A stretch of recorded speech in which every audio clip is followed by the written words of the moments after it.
O objetivo deste sumário é ajudar o leitor a dominar a ideia central em torno da qual gira toda a lição inicial. Essa ideia é representada pelo termo Mastermind, que descrevemos detalhadamente. Todas as ideias novas, e especialmente as de natureza abstrata, só encontram guarida na mente humana depois de repetidas à saciedade. Trata-se de uma verdade conhecida, mas que vale a pena acentuar mais uma vez neste sumário, no que se refere ao princípio descrito o nome de Mastermind. Pode-se criar um Mastermind por meio de uma aliança amistosa, num espírito de harmonia entre duas ou mais mentes.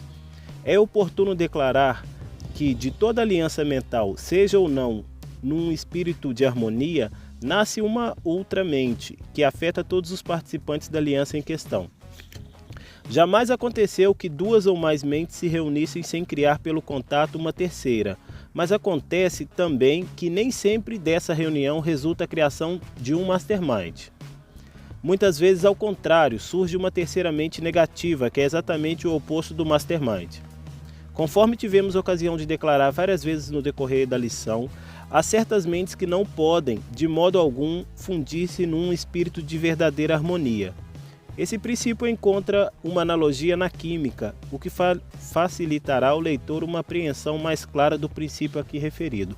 Por exemplo, a fórmula química H2O significa a combinação de dois átomos de hidrogênio com um átomo de oxigênio. Transforma esses dois elementos em água.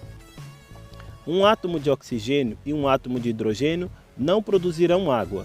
Além disso, eles não se podem associar em harmonia. Há muitos elementos conhecidos que, quando combinados, são imediatamente transformados de substâncias inócuas em venenos mortais.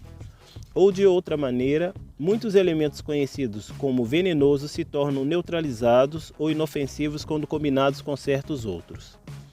De modo idêntico ao que se verifica na combinação de determinados elementos, com transformação radical da sua natureza, a combinação de certas mentes transforma a sua natureza anterior, produzindo num certo grau o que se chama de mastermind, ou o seu oposto, o que é altamente destrutivo.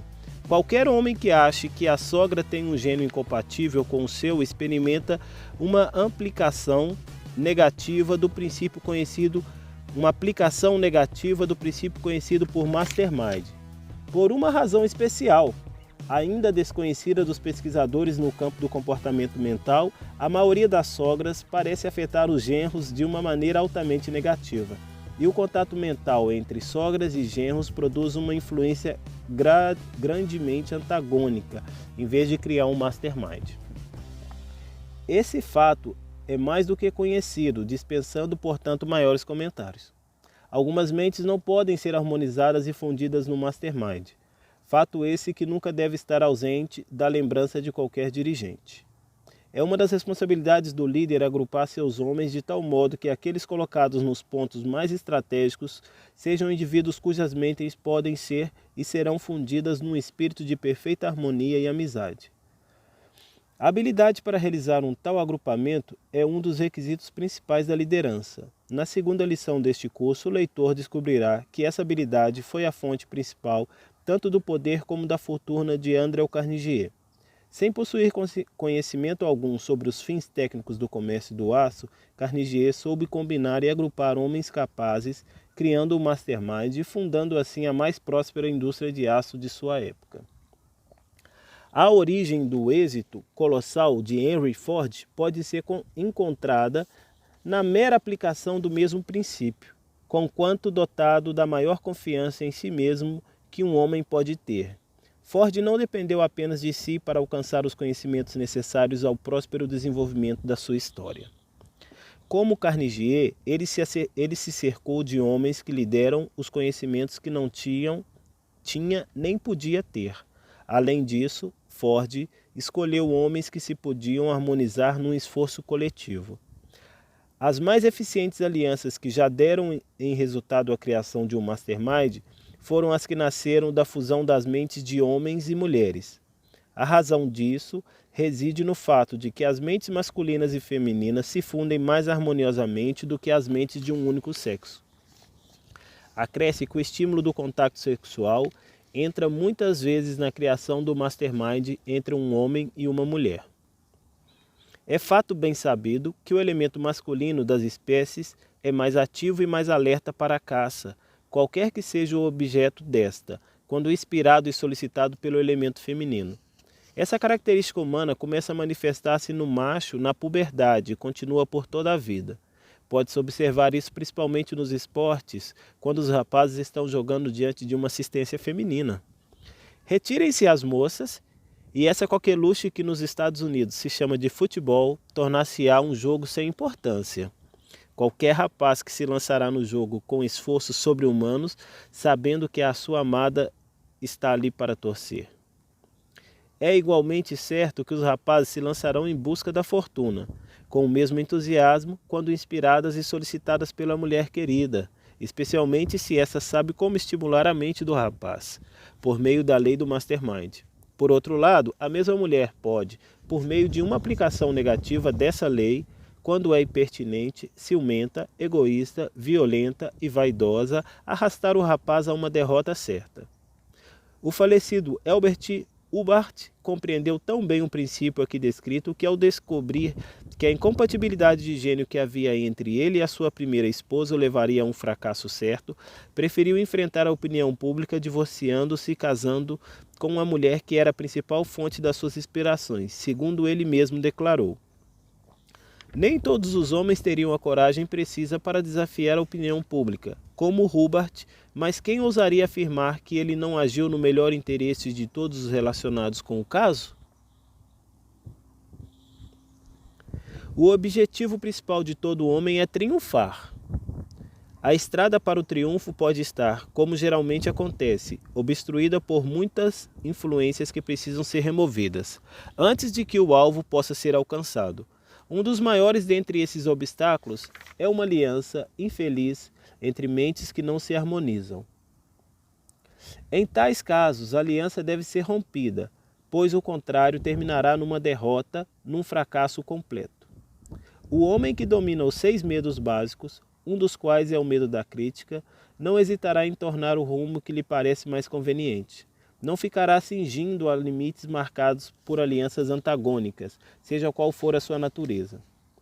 É infinitamente melhor enfrentar a crítica do que deixar levar ao fracasso, conservando uma aliança desarmoniosa, seja ela comercial ou social. Usando de toda a franqueza, estamos aqui justificando o divórcio, quando as condições do matrimônio são tais que a harmonia se torna impossível. Não quer isso dizer, porém, que a falta de harmonia não possa ser removida por outros meios que não o divórcio. Contam-se muitos exemplos em que a paz pode ser restabelecida com o desaparecimento do antagonismo, sem necessidade de se recorrer à medida extrema de quebra dos laços conjugais pelo divórcio. Conquanto seja verdade que algumas mentes não se fundirão num espírito de harmonia e não podem ser forçadas ou induzidas a tal coisa, devido à química natural dos cérebros, individualmente nunca devemos estar muito prontos para culpar a outra parte, lançando-lhe toda a responsabilidade pela falta de harmonia. Lembremo-nos de que a perturbação pode estar no nosso próprio cérebro. Lembremo-nos também de que uma mente que não se pode harmonizar com uma pessoa ou algumas pessoas pode harmonizar-se perfeitamente com outros tipos de mentes. A descoberta dessa verdade deu um resultado mudanças radicais nos métodos dos empregadores para com os empregados. Há pouco tempo era coisa comum um chefe despedir um empregado apenas porque este não atendia perfeitamente às necessidades do cargo que lhe era confiado. Hoje o patrão inteligente procura estudar os seus auxiliares. Um que fracassa aqui poderá ser grande utilidade ali. Contam-se casos de fracassos transformados em êxito completo.